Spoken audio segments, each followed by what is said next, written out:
Goeiemôre vriende en baie welkom by ons oordenkings op hierdie Sondagoggend. Ons lees Lukas 6 vers 37. Moenie oordeel nie, dan sal ook julle beslis nie geoordeel word nie. Moenie veroordeel nie, dan sal julle ook nie veroordeel word nie. Vergeef, dan sal julle ook vergewe word. Geliefdes, hierdie vers spreek ons as kerk baie sterk aan. Jy weet, daar's navorsing gedoen onder ongelowiges oor hoe kyk hulle na die kerk, wat dink hulle gebeur daar? En nou moet ons in ag neem en ter versagting sê, dit is ongelowiges, dis mense wat nie by die kerk is en nie kerk toe gegaan het nie, maar dit is tog 'n aanklag teen die kerk.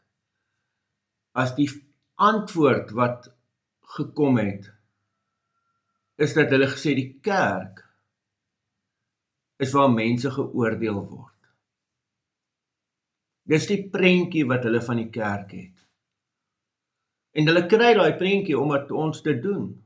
Ons as gelowiges, ons as kinders van God.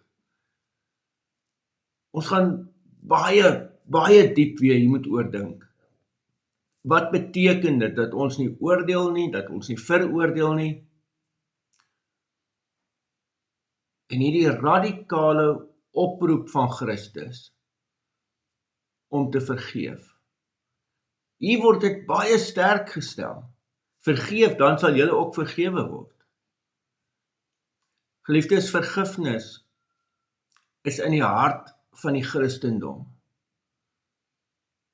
Dis iets wat my en jou uniek maak. Hierdie ding dat daar vir jare hierdie goed teen mense gehou word, veral in families. Dit pas nie by my en jou godsdiens nie, dit pas nie by 'n Christen nie, dit pas nie in ons verhouding met God nie. Ek en jy gaan moet lewe en leer om te vergewe. Spreek vry, laat dit gaan. Dis verby. Amen. Here almagtige God, baie dankie ook vir die teks. En ja, Here, ons kom bely dat dit vir ons moeilik is.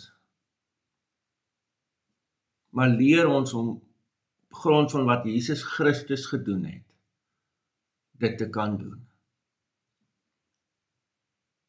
Help ons om te vergeef, soos U vir ons vergewe.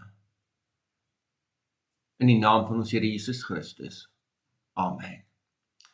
Geliefdes, ek nooi ook na ons eredienste vandag.